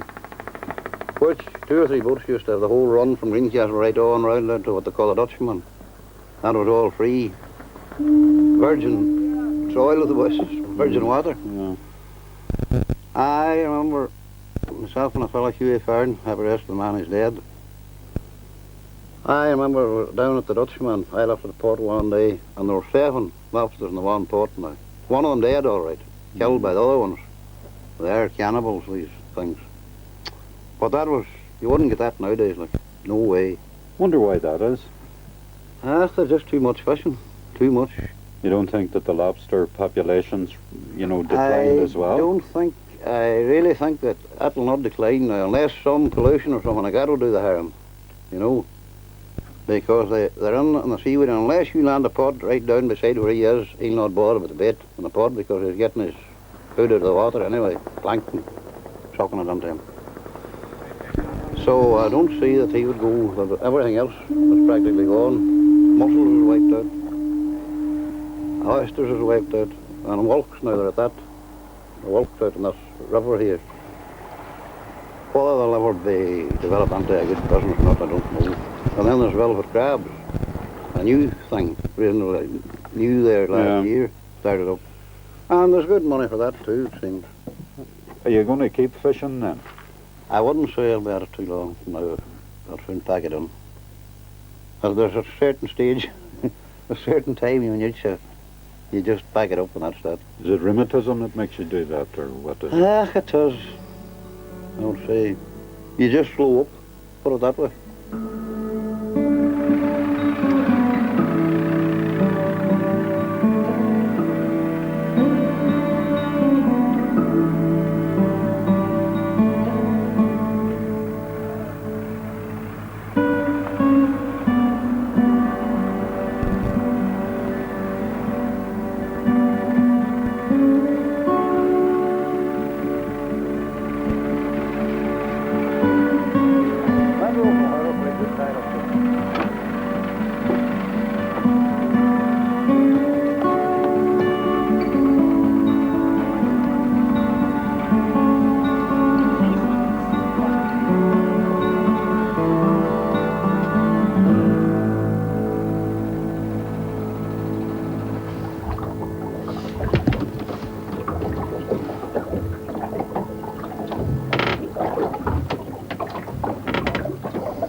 One of the surest signs of summer is the appearance of these swallow-type birds. Now in the air, they're very fast, their flight is very erratic. It has to be that way because they're catching insects full of protein and fat and water. They love insects. Because they're so fast, sometimes it's very difficult to differentiate, for example, a swallow itself from the two kinds of martins we get here, and also the swift. But the swallow is very telltale because it has that lovely, long, fork-shaped tail, rufous breast and blue-black back. Now the house martin's a wee bit like the swallow, but the house martin's tail, it's much shorter and it has a white rump. The other martin we get here would be the sand martin, and it has a brownish appearance. And you tend to find it about sandy knolls and about old quarries. It burrows, it nests and holes in these quarries. And of course for me, the swift is the most magnificent of these swallow-type birds. It doesn't belong to the same family, but it behaves the same, wheeling and racing and screaming over streams. It sleeps in the sky. It breeds in the sky. But the bird that I associate most with man is the house martin itself. It's well named because it came here with those other swallowed birds all the way from Africa sometime in April through May, and funnily enough, it always attaches itself to these kinds of white painted houses about the seaside, and it has a marvelous nest up in the apex of the eaves, a nest made from mud pellets and plant fibres, a lovely flask-shaped nest with a wee tiny hole up at the top of it, and it brings all that material together with its own saliva, and it would have 2 or 3 broods perhaps for the short season it's here from perhaps the end of May through to the end of August, and then it heads away back off to Africa. Now, it'll come back and it'll use the very same site year after year. Funny thing about the house martin out in the countryside is that on the white houses, sometimes you see the nests painted in keeping with the house. And many people would think that a house martin nesting on the outside of their house is a sign of good luck.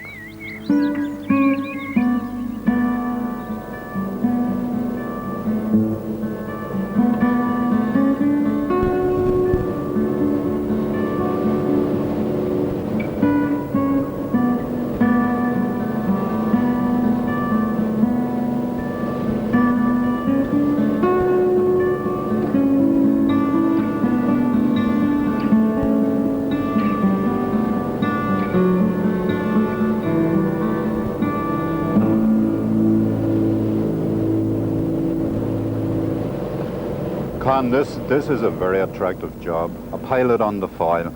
How does a body become a pilot on the River Foyle? Well, I started off, for myself, I started off the fishing when I was 15 and did a couple of years of that, and then Merchant Navy then. Do various tickets on the way up, get your master's certificate, and then opportunity arises. Move into it, but that's, there aren't many jobs on shore for seamen.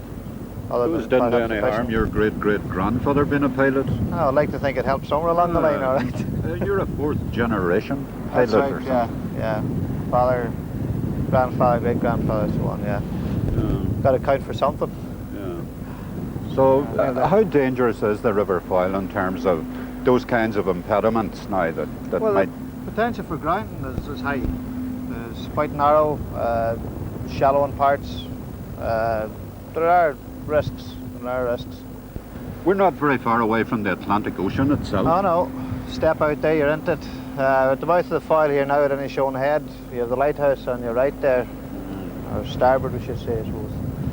As you come in, and that'll be your first landfall coming from sea. Well, the fairway buoy, two buoys out here would guide you in. Outside that, you have the tons banks out here.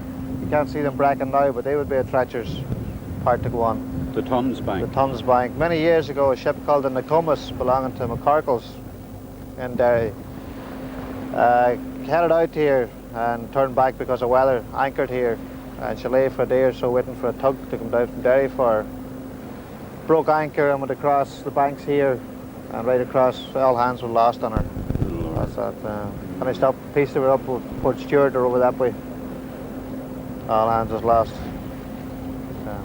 This is the mouth of the river itself up here, isn't it, between McGilligan and... Between McGilligan and Warren Point. Warren Point be between McGilligan, that'll be, as you look at it there, just more or less the trawlers on the line there, trawlers in that line there now. Right. You'll be a larger ship, you may be a little further out, but not a lot. Not a lot. Well, what do you do? If that fella didn't know where he was going, would you lead him in there? You would get on board. So go out on the pilot boat here and get on board. And you don't have to go over navigation of the ship. In the strictest sense, you're there in an advisory capacity to advise the master, but in reality, you don't need to go over the navigation of the ship. You actually get on the boat. You actually get on the boat and take over the navigation within the channel. You don't only deal with the safety of people and the safety of their property in the sense of boats. You have a special interest in looking after the interests of the water and From an environment point of view, if in a place like the Foyle where there's an abundance of shell life, oysters, mussels, so on, there's breeding ground for a lot of the small fish, a lot of larger fish that you would get eventually at sea. So oil or chemical going in there, like, it'll be a total disaster economically for people here in the shore, for the salmon fishing industry, both, which is close to your heart, of course, from the rod and line end of it. If you get pollution up the Foyle or up the Faughan, the oil and things like that, it would devastate the place, the whole community, really. You're a married man, aren't you, Con? Indeed, yeah. Have you young boys yourself? I have two, yeah, and a girl. How do you feel about maybe one of them becoming a pilot on the Foyle? The piloting aspect of it, yes, why not? But the going to sea, no, I wouldn't recommend it at all. Not for a young person, like, it's not... Tell me about everything that. at sea, years ago, like, you had companies. Them companies were there for 100, 150 years and so on like that, and you could... A fella could go and have a career at sea. Conditions were getting better all the time. They've totally changed now, like, because fellas at sea now working for 30, 40, 50 pound a week, young fellas. Training, and there's going to be no job for them, it's cheap labour, and that's... conditions aren't in it, like. Conditions aren't in it. But you couldn't become a pilot unless you went to sea, could you? No, you couldn't, no. Well, now, I would envy you a great deal, Con, because, on a day like this, standing out in the middle of the Foyle, yeah, there must be some great delights about the job as well, surely? Oh, yeah, as I say, for a seaman, for me, the opportunity, if I wasn't at this, I'd be away at sea for 8 months of the year. That would be the alternative to this. So yeah, the weather conditions like this, but like most things, when you're not in the way you take it for granted. But now, this time of the year, all your work will be daylight, practically all daylight, because there's no darkness at all. Even 12 o'clock at night, sure, It's still daylight, really. When you soon forget the winter.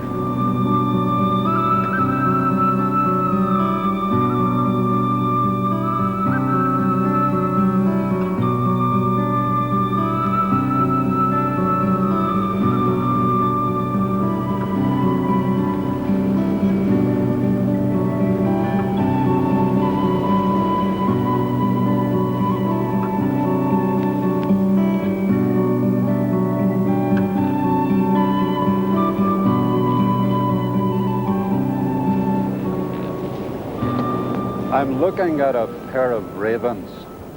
They're marvelous to see in the air, great aerobatics. But I'm looking at these ravens very warily, because if I think unkindly of them, then I'm likely to suffer ill luck, because the raven's a very spiteful bird. Now, some people say they're cowardly. That's because they fly from fight. Most people think they're evil, harbingers of ill tidings. They think they're evil because they're associated with corpses. They follow sick animals about and they wait for the sick animals to fall down and die, and then they peck out the poor animal's eyes. But ravens are good-natured things too, because the raven that pecks out a person's eyes will give sight to the blind person who's kind to it. And the shooting person who eats the hearts of 3 ravens reduced to ashes will be a very good shot. The reasoning being that a raven that pecks out eyes is full of very good sight, and the person who feeds upon that raven can take unerring aim.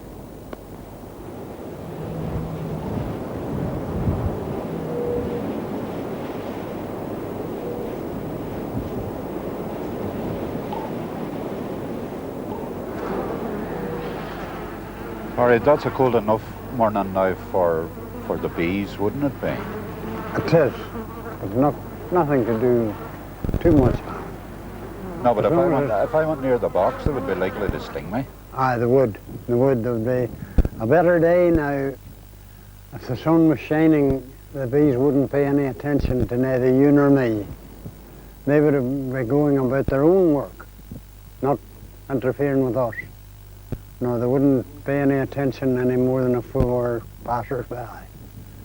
Did you bring your bees from Maville? You lived in Maville for, I don't know, what, 50 years? 55. And then you moved down here to Shrove? I moved down here to get away from the work. And I thought 55 years was long enough up there. But I brought 1 box of bees with me, just for amusement. And I still have that one, and I don't want any more. You have a lot of fuchsia bushes about this place now. That's right. That must be That's good right. for the bees, surely. Well, everyone else seems to think it is, but I have rarely ever see a bee on a fuchsia blossom. Now, if you just take round where we are and look at the dandelions, you'll see them on dandelions, you'll see them on every flower. But now you stop at the next fuchsias you see and you'll find that very few bees work fuchsia. I think the reason for that is people seem to think that there's a sweetness in the fuchsia blossom, and they think that the bees will go to it. But I don't. The bees would have a different taste to us, you would think. They would. I would think so. Now, strangely enough, bees will get a lot of their material from ivy and stuff like that, that you and I would think couldn't be possible. What about the bee sting itself?